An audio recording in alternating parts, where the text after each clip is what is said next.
Somewhere in Europe, a tree is being cut down for the 15th time, the same tree, cut to the ground and left for dead, and every single year it grows back, faster, thicker, more wood than before. Scientists measured it. This process generates up to 20 tons of harvestable fuel per hectare per year. The tree never dies, the wood never stops. And at the end of this video, you will know exactly how to set up a permanent fuel supply on your own land. Welcome back to Garden Explained with Harry. Click that subscribe button. Now let us begin. When you cut most trees down, they die. The trunk falls, the roots rot, the organism ends. But certain species break this rule entirely. When you cut them to the ground, they do not die. They explode with growth. The established root system has spent years storing energy underground. Massive reserves of carbohydrates sit waiting in the roots. Spring arrives and dozens of vigorous shoots emerge from the stump. Not one replacement trunk, dozens, each one growing faster than the original tree ever did. This process has a name, coppicing. You cut a tree to a low stump and new shoots grow from that stump.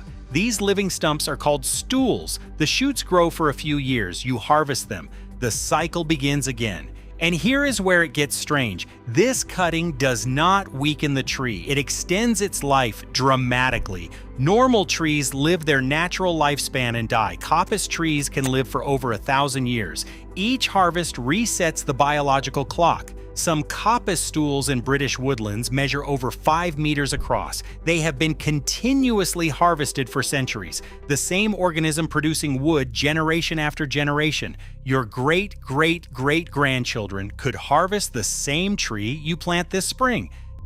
Now let me tell you which tree does this better than any other. The champion of coppice, the species that scientists across Europe and North America have identified as the single most productive biomass crop on Earth, willow, specifically the genus Salix. Willows grown as short rotation coppice are being developed across Europe, the northeastern United States, and Canada as sources of bioenergy. The advantages read like a wish list: fast growth, high biomass production, the ability to resprout after multiple harvests, ease of propagation from simple woody cuttings, a wide genetic base for breeding, and a positive greenhouse gas balance.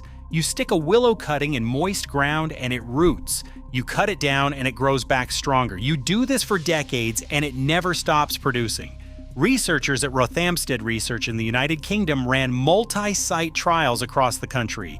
Annual yields approaching 20 tons of dry matter per hectare per year were recorded at several study sites.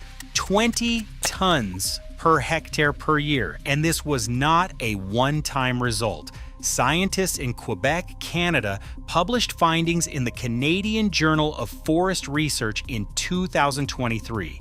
After 4 harvest rotations spanning 15 years, willow plantations maintained high biomass yields of over 19 tons per hectare per year. The productivity did not decline. It held steady for 15 years of continuous harvesting from the same root systems. Swedish researchers measured specific cultivars. The Tur variety produced 21.5 tons of dry matter per hectare per year, the highest mean productivity ever recorded for a woody biomass crop.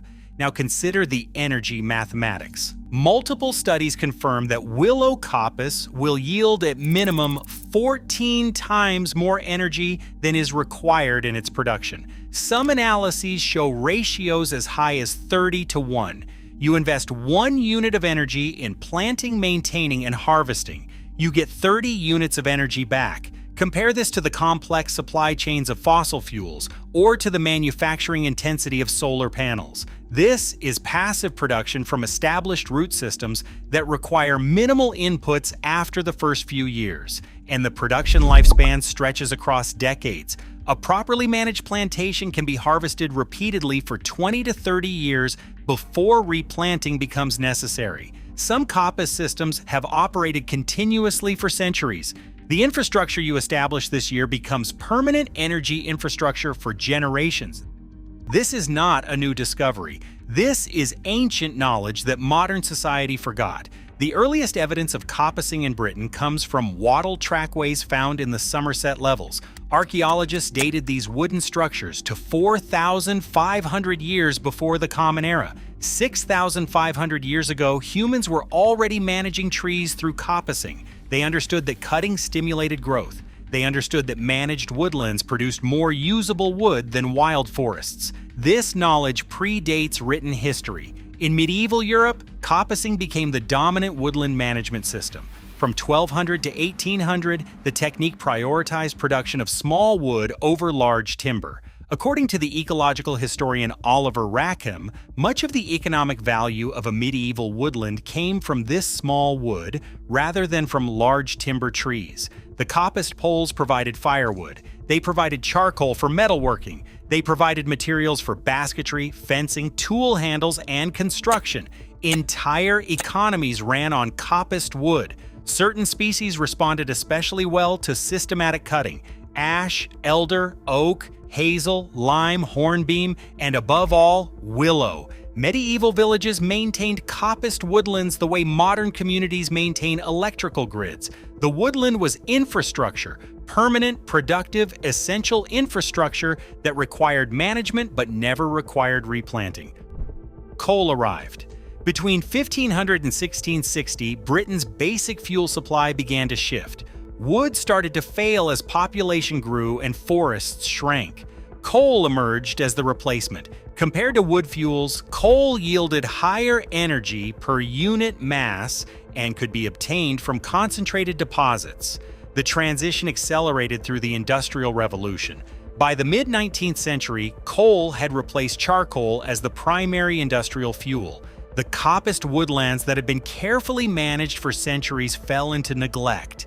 The knowledge did not disappear overnight, but it stopped being taught. It stopped being practiced. It stopped being economically relevant in a world powered by fossil fuels.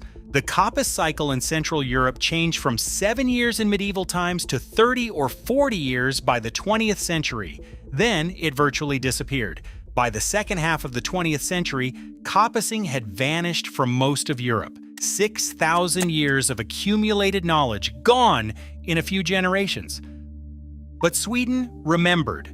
Today, producing heat is the most common use of biomass in Sweden. More than half of all indoor heating in the country comes from biomass sources. About 90% of Swedish houses receive heat through district heating systems, and much of that heat comes from Willow.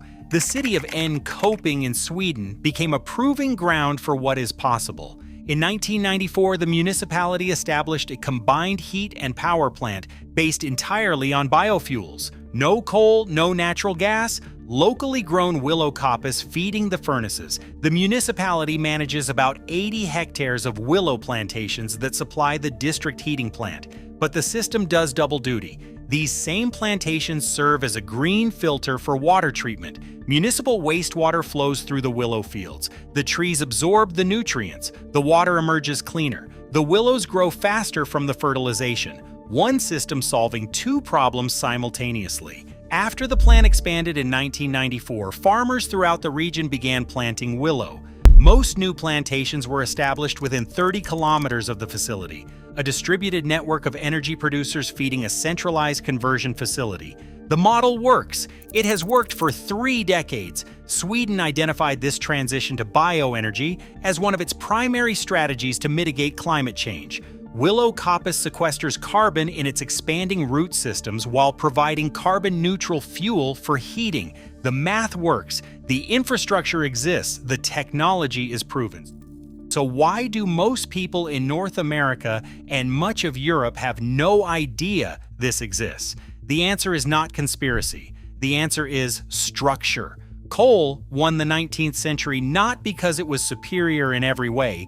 It won because it was concentrated. A single mine could supply a city. A single railroad could distribute the fuel. Centralized extraction replaced distributed production. The economics favored scale and concentration over local resilience.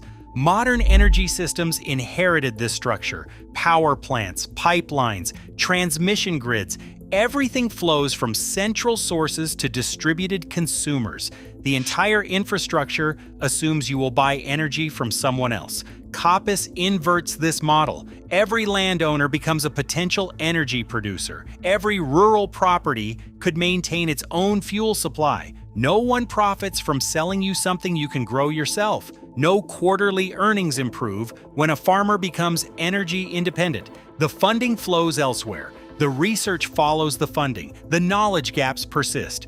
Forestry schools teach high forest management aimed at timber production. Agricultural schools teach annual crops. Coppicing falls between disciplines. It belongs to neither. The knowledge lives in scattered practitioners and old books that no one assigns anymore. But the knowledge still works. You can establish a willow coppice system on your own land. The process is simpler than most people imagine. Willow cuttings root with almost aggressive reliability. Take dormant woody cuttings in late winter. Use stems about 20 centimeters long and the thickness of a pencil. Push each cutting into moist ground with 2/3 of its length below the soil surface. They root and then they grow. By summer, you have vigorous young plants establishing their root systems. The first year or two, let them grow without harvesting. The root systems need time to build their energy reserves. After establishment, cut them back to near ground level. This first coppicing triggers the multi-stem response. Dozens of shoots emerge where one stem stood before. From then on, you harvest on a 2 to 5 year rotation. Winter cutting after leaf fall works best. The ground is firm and the energy has retreated to the roots for storage. You chip the harvested stems for fuel or you stack them as logs for seasoning. The environmental requirements favor sites that other crops cannot use. Willows thrive in wet soils that would drown most agricultural plants. Marginal land along streams and in flood-prone areas becomes productive. After establishment, there are low inputs, no annual replanting, no seed purchases every spring. The root system expands as the plant ages and productivity can increase rather than decline over time. Short rotation willow plantations improve soil quality. They provide habitat for wildlife. They filter water and sequester carbon. The environmental contribution of these systems compares favorably to almost any other agricultural practice. One planting becomes permanent infrastructure. Cut it down this winter. Watch it regrow next spring. Harvest it again in 3 years and again and again. The same root system produces fuel for decade after decade. The tree does not care about energy policy. It does not care about grid infrastructure or commodity markets. It cares about water, sunlight, and soil. It cares about growing. Cut it down and it grows back. Cut it again and it grows faster. It has done this for 6,000 years. It will do this for 6,000 more. What else have they told you was impossible? If this changed how you see pest control, subscribe to Garden Explained with Harry.